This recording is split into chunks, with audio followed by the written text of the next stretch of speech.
बुद्ध के अनुयायियों ने भारत के अंदर दुनिया का पहला विश्वविद्यालय खोला गया और वह विश्वविद्यालय जब भारत हमारा विश्व गुरु बना। और आज आप जानेंगे कौन कौन सा विश्वविद्यालय भारत में खुला जहाँ पर देश और विदेश से लोग शिक्षा ग्रहण करने आते थे। तो दोस्तों, आज मैं तो बिना देर किए हुए आज आप लोगों के सामने फिर से एक नए विचारों के साथ, साबूतों के साथ फिर मैं आप लोगों के सामने हाजिर हूँ। दोस्तों, धन्यवाद, नमस्कार, जय हिंद, जय भारत।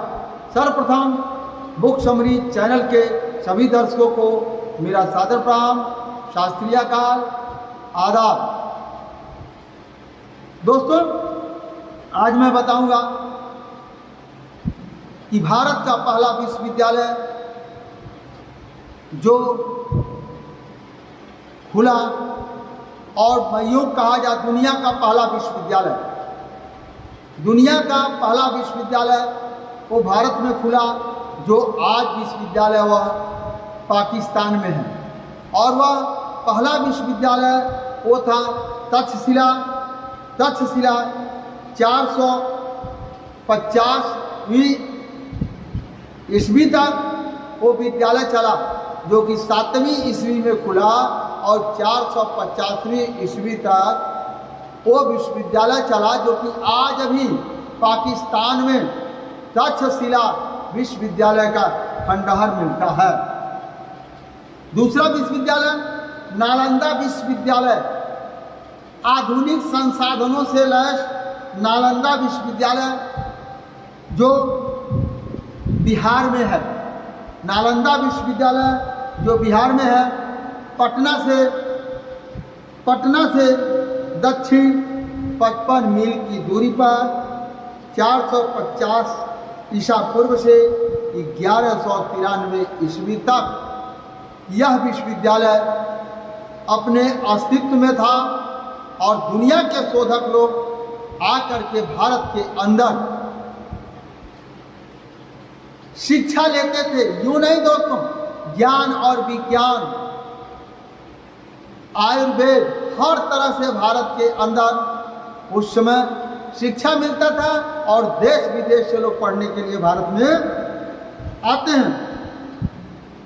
उदांती विश्वविद्यालय जो 550 ईसा पूर्व में बना, वो भी आज बिहार में है। यह किनके द्वारा हुआ?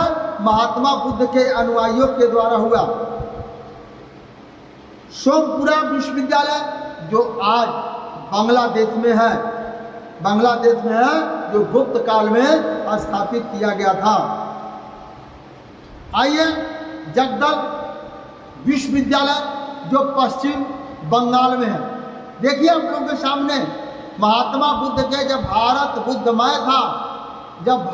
बुद्धमय था, दुनिया में कहीं विश्वविद्यालय नहीं थे। उस टाइम भारत के अंदर कितने विश्वविद्यालय खोले गए थे, महात्मा बुद्ध के अनुयायियों ने खोला था, ताकि भारत हमारा शिक्षा में कहीं पीछे न रह जाए और भारत हमारा वास्तविक विश्व गुरु, बौद्ध के अनुयायियों ने भारत को विश्व गुरु बनाया। नागार्जुनकोंडा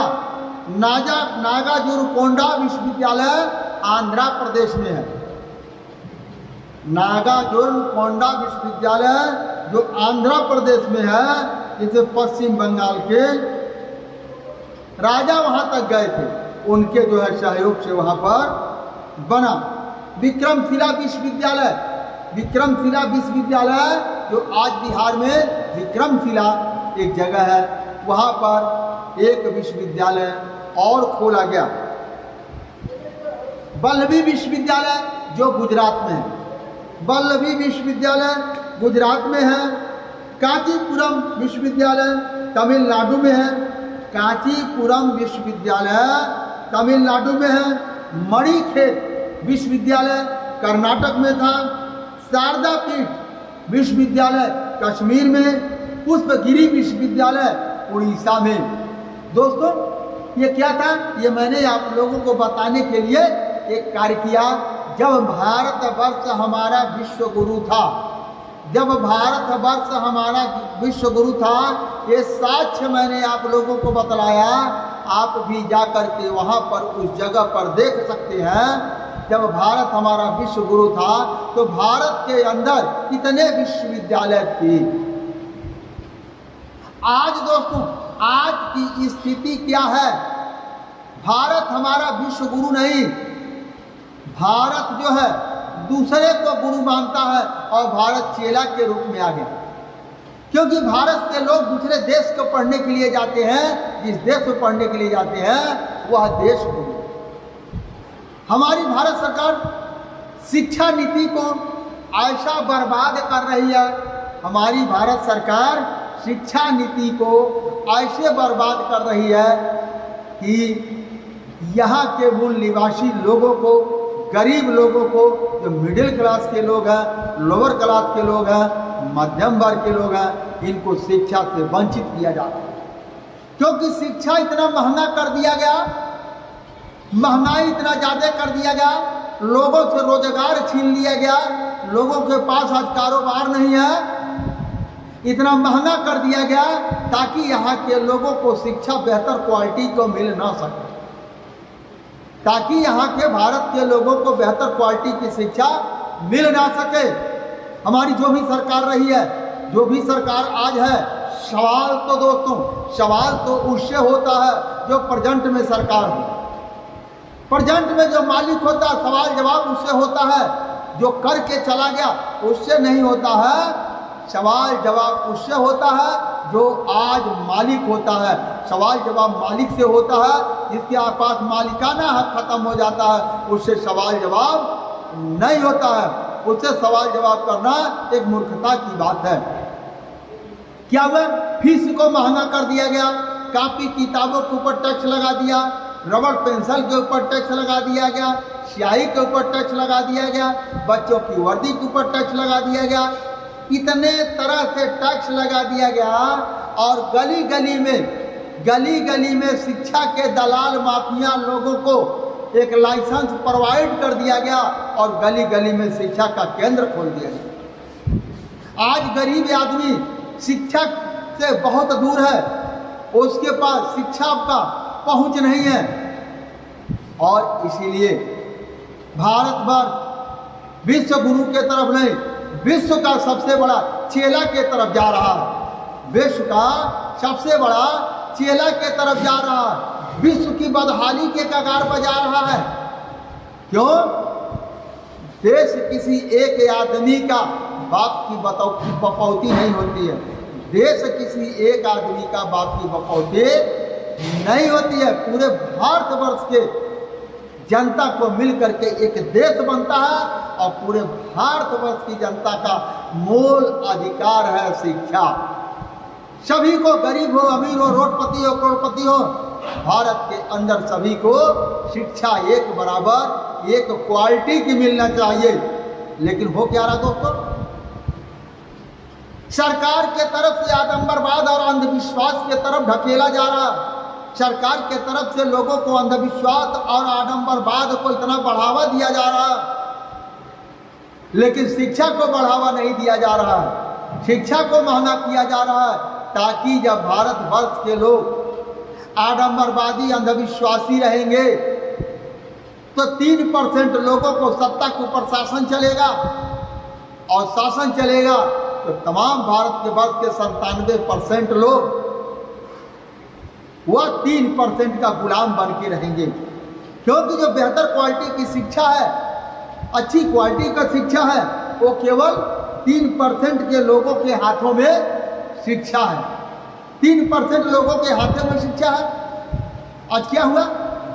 आम पब्लिक शिक्षा से वंचित होती जा रही है। अरे पढ़ लिख लेना, 5वीं तक, 10वीं तक, 12वीं तक पढ़ लिख लेना, ये कोई शिक्षा नहीं होता। इसको साक्षर कहा जाता है, यानी केवल आप पढ़ना लिखना जानते हैं, आपको कहीं कोई अधिकार नहीं है। अधिकार तब मिलता है जब हाई क्वालिटी और बेहतर क्वालिटी की शिक्षा मिलती है, तब आप किसी अधिकारी से बात कर सकते हैं, तब आप किसी अधिकारी से लड़ सकते हैं। इस स्थिति में भारतवर्ष के अंदर मुफ्त दवाई, मुफ्त पढ़ाई ये होना चाहिए, लेकिन कर क्या रही सरकार?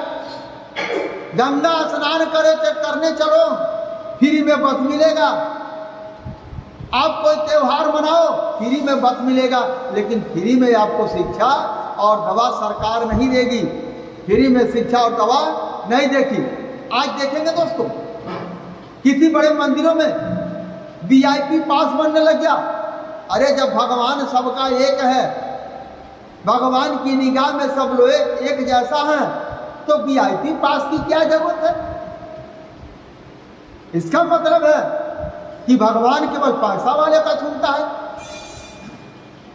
क्योंकि उनके पास पैसा है, पैसा VIP पास बनता है, जल्दी से भगवान का दर्शन होता है। यही नंबर बाद अंधविश्वास भारतवर्ष को लेकर के डुबाएगा। दोस्तों आप निगाह उठा के देख लीजिए, जो देश जितना बड़ा धार्मिक है वह देश उतना ही बदहाल है। जो देश जितना बड़ा धार्मिक है वो देश उतना बदहाल है। जो घर जितना बड़ा धार्मिक है वो उतना ही बदहाल है। जिस घर में जितना बड़ा धर्म होगा वो घर उतना ही बर्बादी के कगार पर है। आप लोग बड़े बड़े लोगों को देख लीजिए, कभी टाटा वाला, टाटा के मालिक को कभी आपने देखा है कांवड़ ढोते हुए? बिरला को कभी आपने कांवड़ देखा है ढोते हुए? रिलायंस के मालिक को कभी दुर्गा पूजा करते हुए देखा है? दोस्तों नहीं देखा होगा। तो क्या होता? ये सब गरीब आदमी के लिए होता, क्योंकि गरीब आदमी को सोचने और समझने की क्षमता कम होती है। इसीलिए वह क्या होता है? आस्था लगाता है, गिड़गिड़ाता है, भगवान के आगे हाथ फैला करके गिड़गिड़ाता है, हे भगवान हमको चाहिए। क्या किसी को देता है? किसी को कभी किसी ने दिया। आप जो मेहनत करेंगे, खाएंगे, वही आपको मिलेगा। अपने बच्चों को पढ़ाएंगे, एक रोटी कम खाइए, भूखे सो जाइए, लेकिन अपने बच्चों को बेहतर क्वालिटी की शिक्षा दीजिए। आप कहीं भी नहीं जाएंगे, मंदिर मस्जिद गुरुद्वारा किसी भी भगवान को नहीं मानेंगे। अगर बेहतर क्वालिटी का शिक्षा आपने अपने बच्चों को मुहैया करा दिया तो आपका जीवन धन्य हो जाएगा। दोस्तों आज का वीडियो मेरा यहीं तक समाप्त होता है। अगर मेरे चैनल को आपको पसंद आया होगा, इसको सब्सक्राइब करके बेल आइकन दबा करके इसको ऑल कर दीजिए। और यह जो कहानी है नहीं है, यह सत्य है, और सत्य का प्रचार प्रसार आप सभी अपने लोगों को तक पहुंचाने के लिए आप लोग एक बार विचार करिए। दोस्तों धन्यवाद, नमस्कार, जय हिंद, जय भारत।